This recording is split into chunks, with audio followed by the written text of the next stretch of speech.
Eu quero convidar para o pessoal projetar o texto bíblico que é referência para hoje, que é da Nova Versão Transformadora, e eu quero então ler esse texto com vocês, para vocês, e é de 2 Coríntios capítulo 5, os versos 11 até 21. Assim, conhecendo o temor ao Senhor, ou seja, o temor que é devido ao Senhor, procuramos persuadir, procuramos aconselhar, procuramos convencer os outros, as pessoas, a respeito do Evangelho, do justo Evangelho, do justo juízo de Deus, que está subentendido pelo que vem antes. Deus sabe que somos sinceros, diz Paulo, e espero que vocês também o saibam. Estamos mais uma vez nos recomendando a vocês? Pergunta ele. Nada disso. Estamos apenas lhes dando motivos para que se orgulhem de nós, a fim de que possam responder àqueles que se orgulham nas aparências e não no coração. Paulo está aqui confrontando, por assim dizer, falsos mestres que bajulavam a si mesmo, colocando-se a si mesmo em pedestais. Se parecemos loucos, diz Paulo, é para a glória de Deus. Se mantemos o juízo, é para o bem de vocês. De qualquer forma, verso 14, o amor de Cristo nos impulsiona, conforme Almeida nos constrange. Porque cremos que Ele, o Senhor, morreu por todos.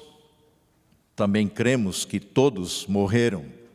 Morremos para a velha vida, morremos para uma nova vida em Cristo.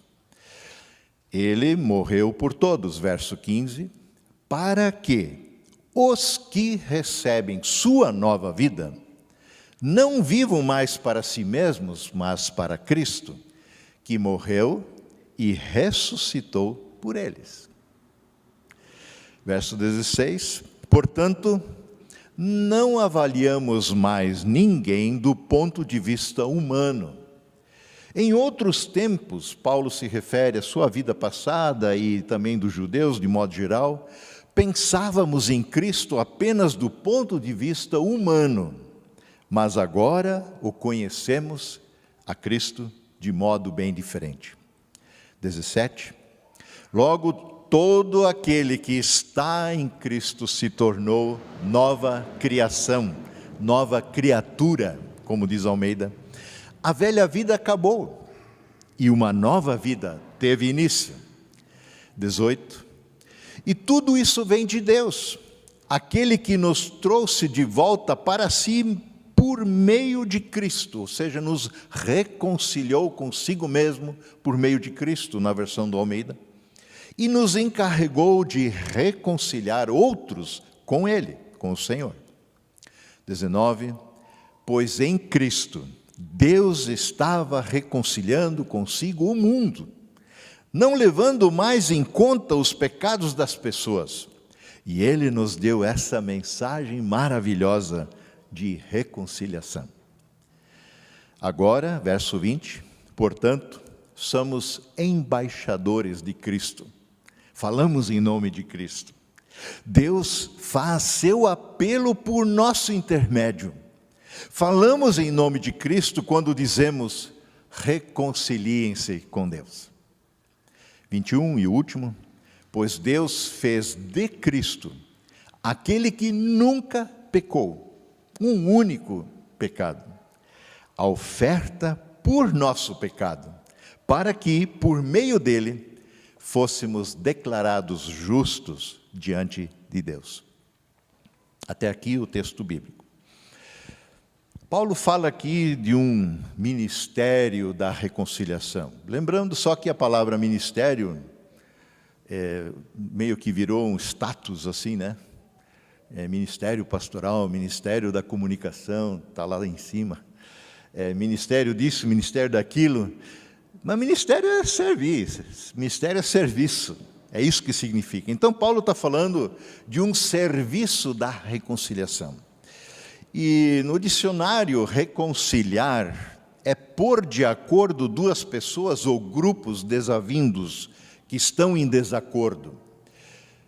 Reconciliar, no dicionário, é restabelecer a confiança após um afrouxamento dessa confiança, após a quebra de uma confiança nas relações de pessoas, ou na relação com o Senhor. Quem de nós nunca praticou algum tipo de reconciliação? A gente muitas vezes toma essa iniciativa, num desentendimento com um amigo, a gente se reconcilia.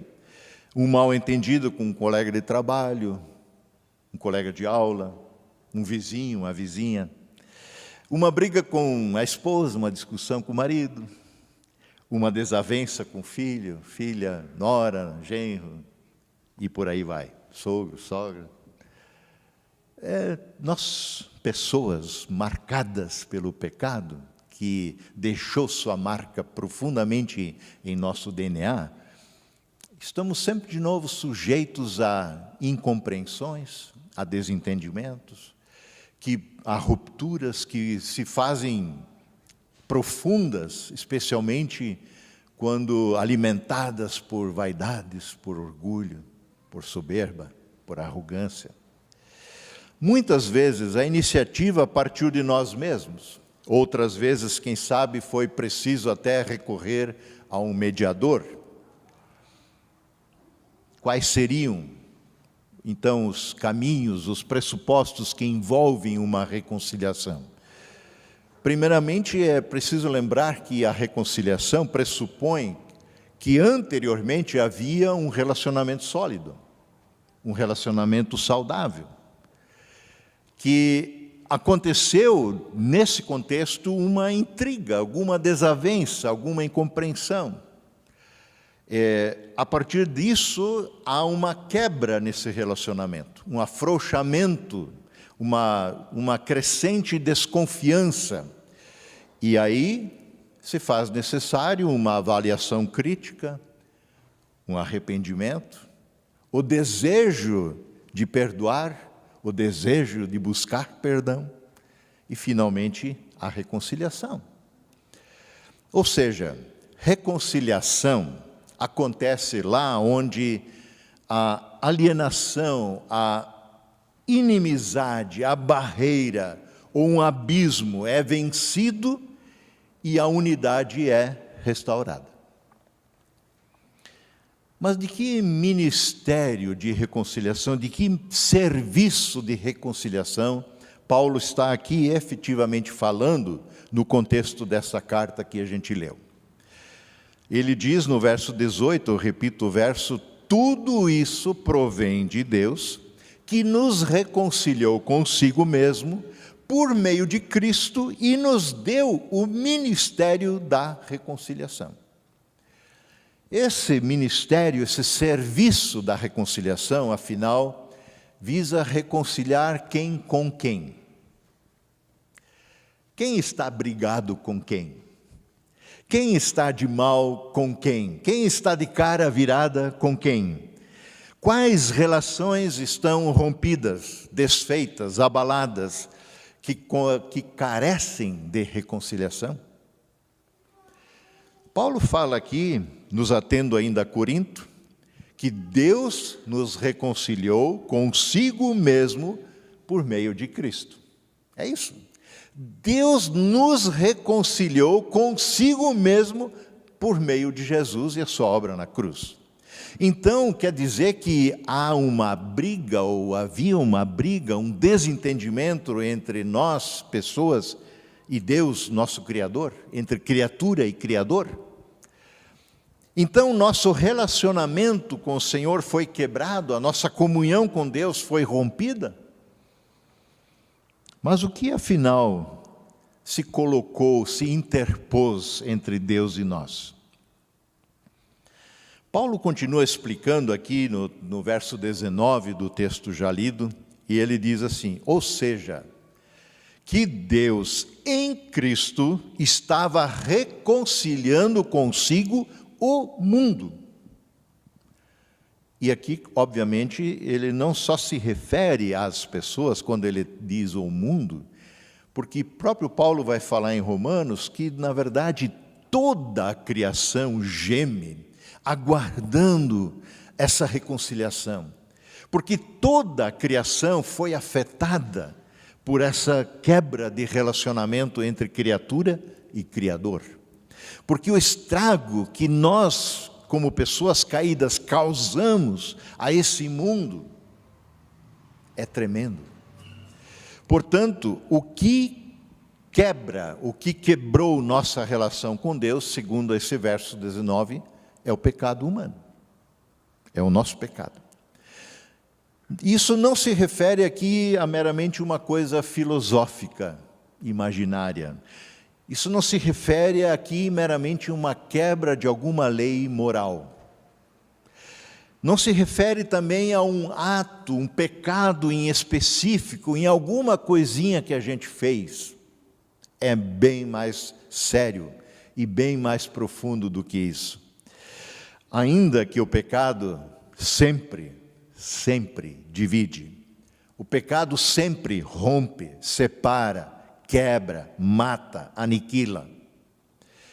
Mas Paulo se refere, sim, aqui a uma atitude nossa para com Deus. Nós, as pessoas, voltamos as nossas costas para o nosso Criador. Foi isso que aconteceu lá no Éden. Nós, as pessoas, nos rebelamos contra o nosso Senhor. Nós, as pessoas, decretamos nossa autonomia, nossa independência. Vocês não vão morrer coisa nenhuma, disse o tentador. Na verdade, Deus sabe que o dia que comerem desse fruto do conhecimento do bem e do mal, vocês serão como Deus. Essa é a grande tentação. Assumir o controle da nossa vida. O Salmo 14, o Salmo 53, Paulo repete esse texto em Romanos 3, verso 9 e seguintes, diz assim, eu leio do Salmo 14, diz o tolo, o idiota, no seu coração, Deus não existe, não tem Deus. Corromperam-se e cometeram atos detestáveis, não há ninguém que faça o bem. O Senhor olha dos céus, diz o Salmo, para os filhos dos homens, para as pessoas, para ver se há alguém que tenha entendimento, alguém que busque a Deus. Todos se desviaram, todos igualmente se corromperam. Não há ninguém que faça o bem, não há um sequer. Não é você a exceção, não sou eu a exceção. A insistência no todos inclui a mim, inclui a você. Exclui uma única pessoa, Jesus Cristo. Não podemos nos excluir nós mesmos dessa trágica lista do todos. Você está nela, eu estou nela. Basta parar e deixar que a luz do Evangelho de Cristo ilumine os porões da nossa vida. E então veremos claramente qual é a nossa natureza humana. Gente, como pessoas, nós não somos flor que se cheire. O nosso potencial para o mal, para o engano, para a mentira, para a destruição, para o desvirtuamento moral, seja o que for, é enorme. Quanto mais a gente vê na nossa cultura, na nossa sociedade, se instalando uma mente, uma mentalidade mundana cada vez maior, onde se expurga deliberadamente o resquício que ainda existe de memória de alguma referência bíblica, a gente vê no que está dando. A maldade é crescente, porque o potencial humano é para isso. Nós criamos aí entre mentes, acho que passa de 70 tipos de gêneros. Você pode escolher o que quer ser. A pessoa diz, não, eu acho que eu não sou gente, eu sou um gatinho. Como um cara de 56 anos falou esses tempos aí. Então eu posso ser o que eu quero, menos homem e mulher. Eu posso, de repente, como está se encaminhando, né, não tem mais fronteiras para, por exemplo, as relações sexuais, onde existem movimentos, e não é de hoje, para que se aprove, inclusive, a pedofilia e coisas do tipo, a zoofilia. Então, a maldade humana, ela não pode ser floreada. E quando o Evangelho adentra e toca e chega próximo à vida das pessoas, das nossas vidas, há um rebu geral. Não é à toa que muitos desses movimentos, em primeiro lugar, onde eles mais batem, é na pessoa de Jesus, na palavra de Deus, porque ela desnuda a realidade da humanidade falida. Então, trata-se sim de uma atitude ultrajante, de uma atitude de desprezo para com o Criador, uma atitude de indiferença, de apatia, de voltar as costas e dizer: não queremos saber nada de você. Trata-se literalmente de uma rebelião contra aquele que nos criou, a sua imagem e semelhança, e desejou o melhor para nós. Porque Deus é bom. E a gente pode encher a boca com essa palavra: Deus é bom. Bom o tempo todo. Não há resquício de maldade no que Ele faz. Ainda que muitos queiram ler em atos de justiça de Deus, um Deus vingador, um Deus cruel, um Deus sanguinário, Deus é bom o tempo todo. Nós inicialmente fomos criados à sua imagem e semelhança. Homem e mulher não conheciam a maldade, só a bondade. No momento que ousaram acolher o engano, a mentira propagada por pai da mentira, nele não há verdade alguma de Jesus, eles foram cooptados para acreditar que Deus esconde o jogo, que Deus não é de fato bom. Afinal, por que Ele proibiu vocês de comerem dessa árvore do conhecimento do bem e do mal? E até esta foi a tentação. É verdade que Deus disse que vocês não podem comer de nenhuma árvore do jardim? A mulher até teve que pensar um pouquinho: não é isso. Nós podemos comer de todas. Tudo está à nossa disposição, só desta não. Mas essa é que é importante, porque ela abrirá os olhos de vocês e serão como Deus. Então, a partir de lá, a humanidade já não dá mais a Deus o lugar de Deus em suas vidas, lugar de direito, porque Ele nos criou. Nos criou para vivermos em comunhão com Ele, em intimidade com Ele, num relacionamento perfeito com Ele. Por isso Deus andava em meio ao jardim. Deus se relacionava tete a tete, face a face com as pessoas. Já não permitimos mais que Deus seja Deus e nós criaturas. Fomos nós quem o rejeitamos. Fomos nós quem o desprezamos. Fomos nós quem rompemos esta relação. E desta forma o pecado penetrou o mundo. Desta forma o pecado grudou no nosso DNA. Grudou no nosso DNA. A gente olha, né, o Guilherme aí, o Tobias, está dormindo? Nossa! Isso é novidade, né, Jona? Então, Deve estar ruim a pregação, né?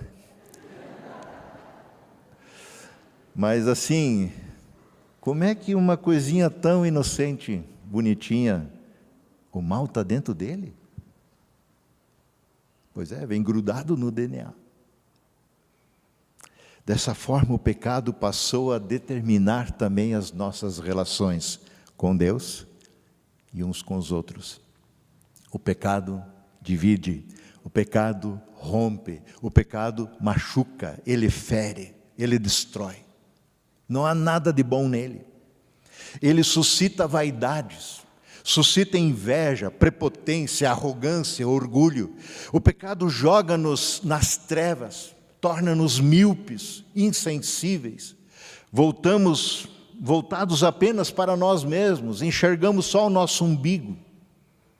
O pecado adoece a nossa alma. O pecado sufoca a nossa vida, rouba-nos a esperança, a fé, o amor. Enfim, o pecado mata, porque o salário do pecado é a morte. Bom, e daí? O que fazer agora? Deve ter um jeito de nos reconciliarmos com Deus, não deve? E aí as pessoas buscam alternativas. E aí que surge a religião. O que será que Deus espera que eu faça a fim de que eu me torne aceito novamente por Ele? Quem sabe Deus, Ele goste que a gente lhe preste culto. E as pessoas criam cultos e mais cultos, os seus mais diferentes jeitos. Quem sabe Ele goste que a gente ofereça sacrifícios, presentes, oferendas, dinheiro. E aí, e ainda hoje é assim. Gente é sacrificada, crianças são mortas em rituais. Canaã fazia isso. O próprio Israel, na medida em que deixou e abandonou o Senhor, volta de cabeça a praticar coisas horríveis, como sacrifício humano, para agradar a deuses. Ou vai ver, ele prefira que eu faça alguma coisa boa, alguma boa obra. E aí a gente se lança em fazer coisas boas.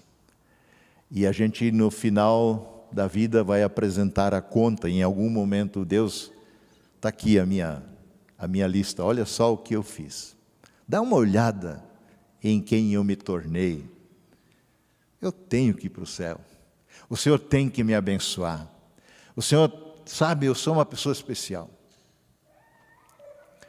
Mas deve haver algo que eu possa fazer, afinal de contas, que faça com que Deus perceba que eu estou disposto realmente a me reconciliar com Ele. E então as pessoas fazem o possível e o impossível, o imaginável e o inimaginável, para se reconciliarem com Deus. No final de tudo, frustração. Frustração. Nada mudou. Não me sinto melhor, não percebo Deus mais próximo na minha vida, ou ao mesmo tempo que eu procuro a reconciliação, eu a quebro de novo e de novo.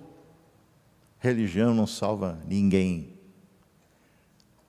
Religião não me torna melhor.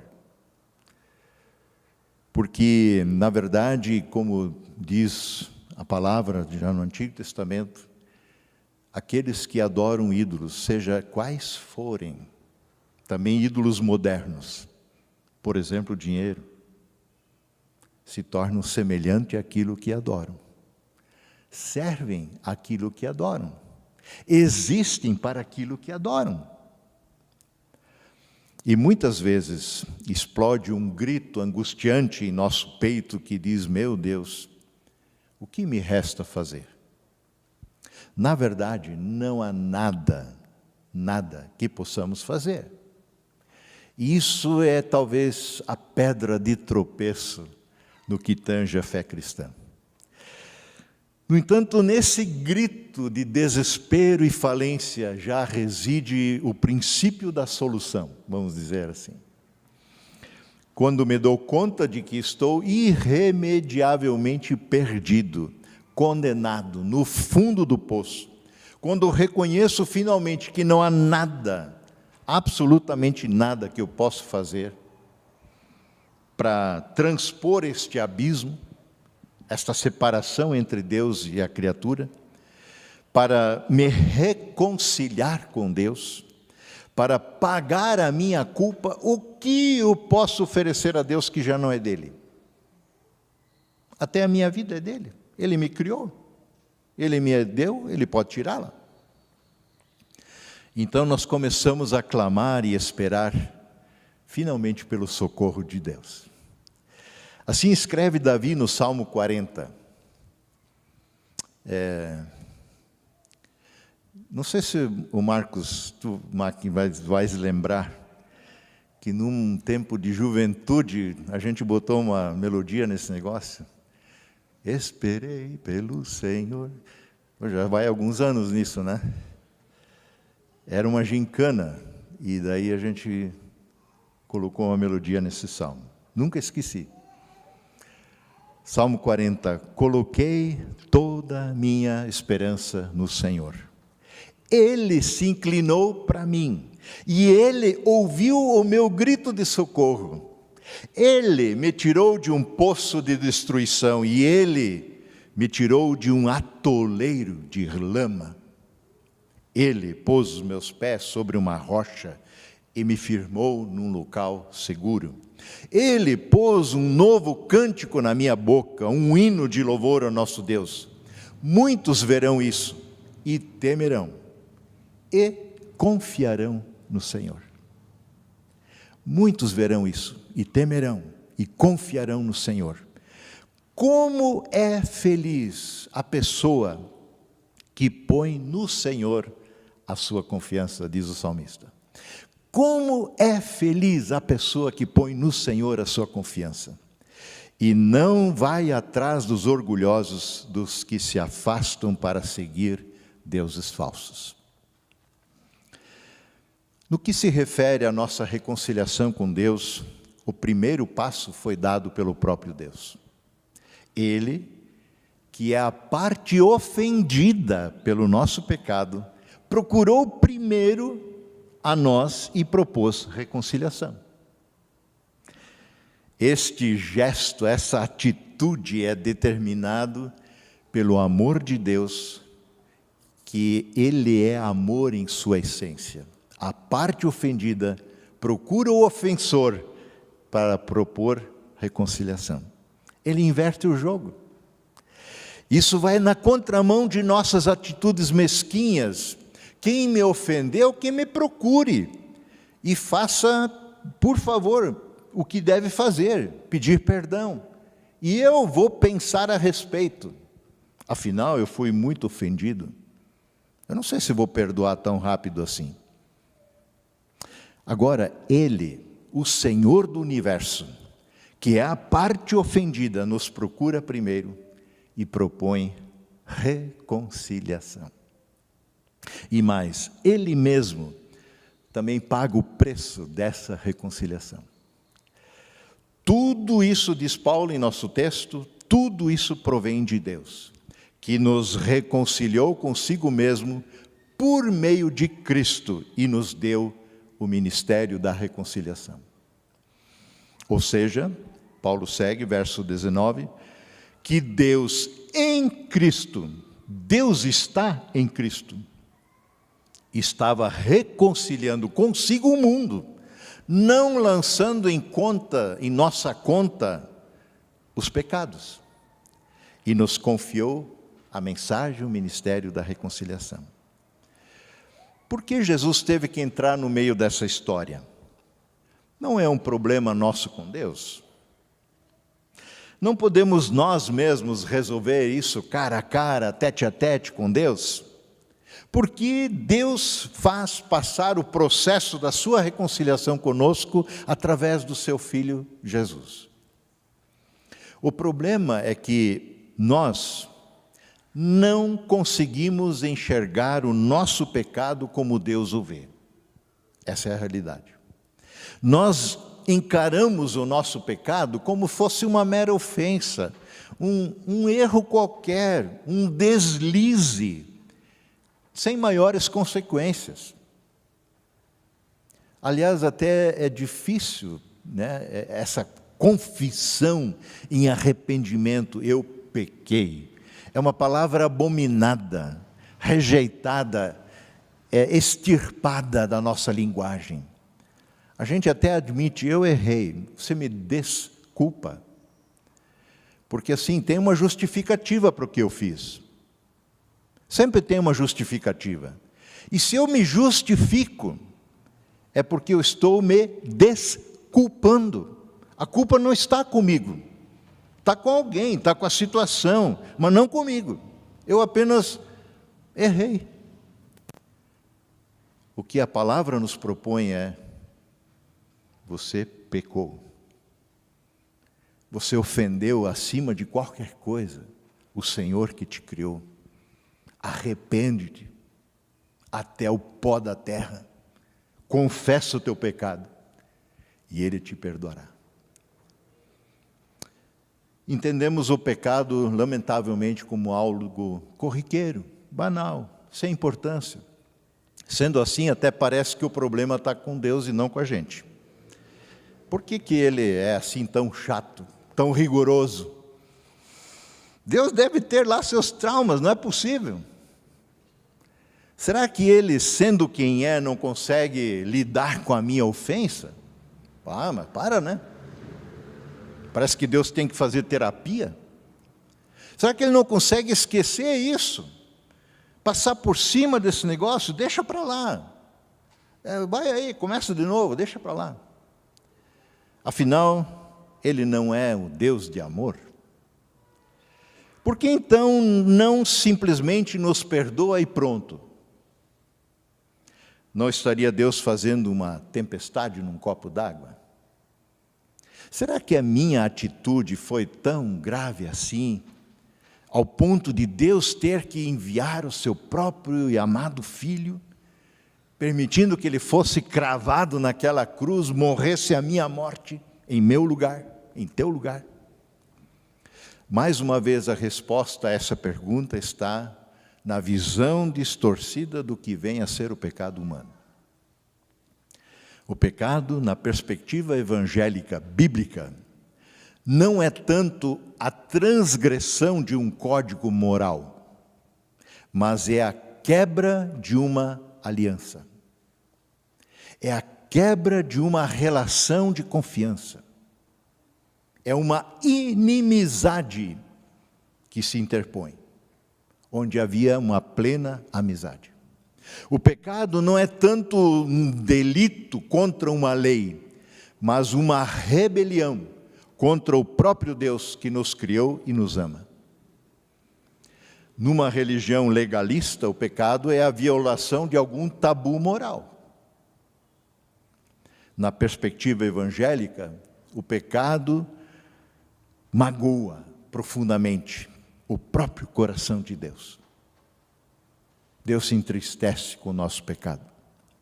A fé bíblica reconhece certamente a dimensão jurídica do pecado, legal, e entende que as exigências justas da lei têm que ser satisfeitas. O salário do pecado é a morte.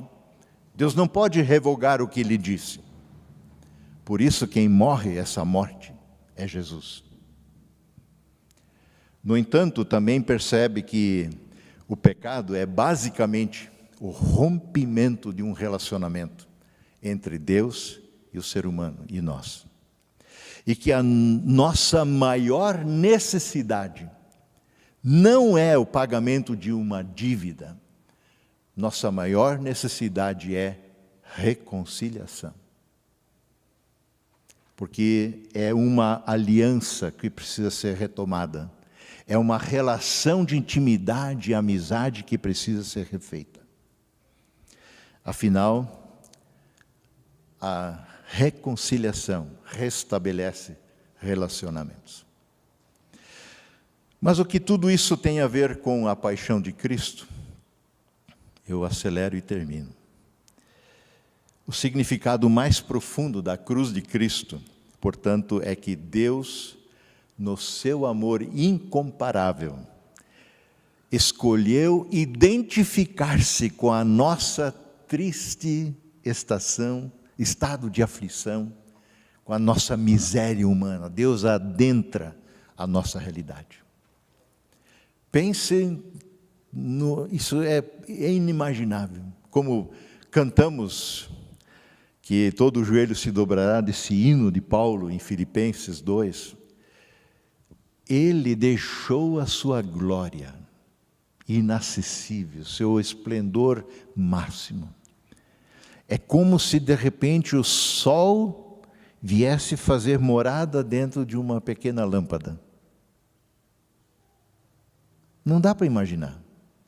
A grandeza do sol é tamanha que se a terra tivesse um pouquinho mais perto, nós estaria tudo torrado aqui.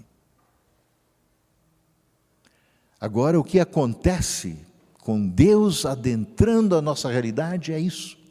O sol vem morar dentro de uma lâmpadazinha. O Deus eterno abandona a sua glória e vira gente.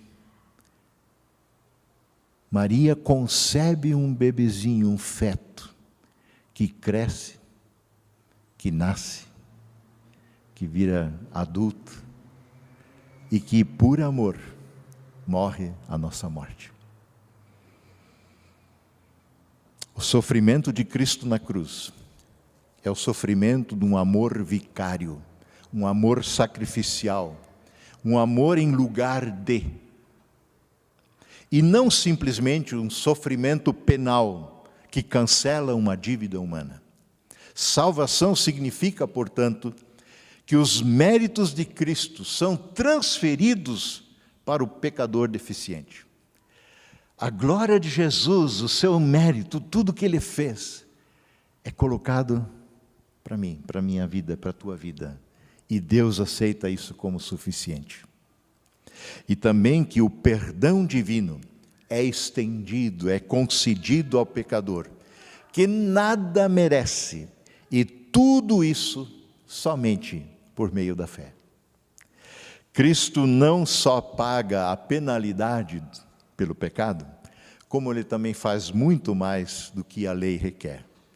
Ele aceita, Ele acolhe o pecador para si mesmo.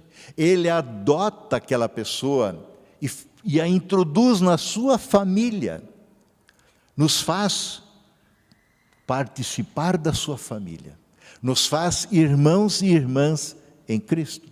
Não é maravilhoso? Ele dá ao pecador um título de perdão. A tua dívida foi cravada na cruz, diz Paulo.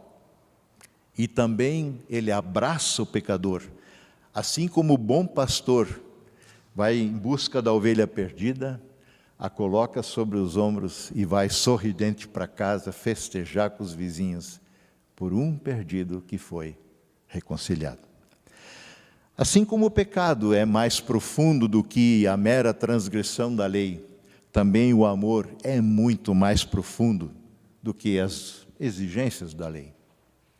Deus perdoou, não porque a sua lei foi cumprida, mas porque Ele resolveu perdoar, por amor a nós, e tomou as providências para que este perdão pudesse ser concedido, e a lei fosse satisfeita.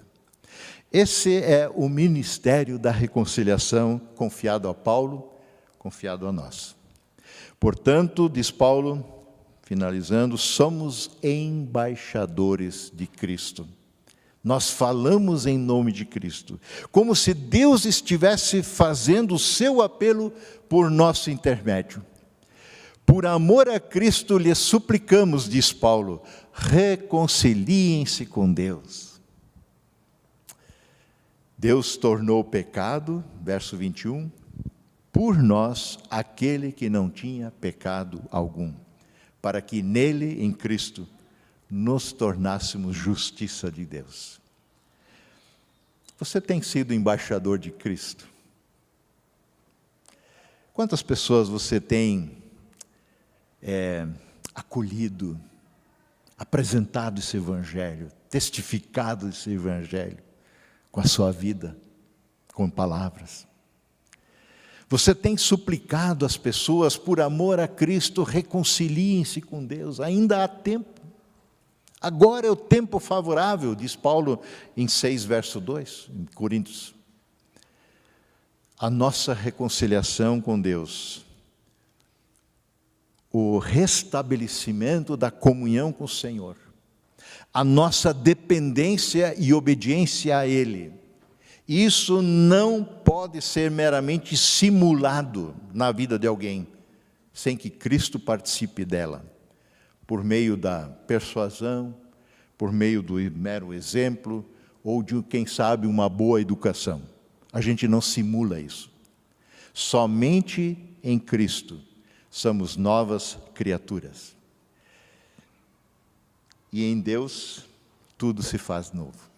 Somente em Cristo somos reconciliados com o Pai e também com o nosso próximo. Que o Senhor tenha misericórdia de nós. Que o Senhor inunde o nosso coração da sua graça e nos dê coragem de dar passos concretos na sua direção, assim como na direção daquele a quem temos ofendido ou, quem sabe, nos ofendeu. Amém.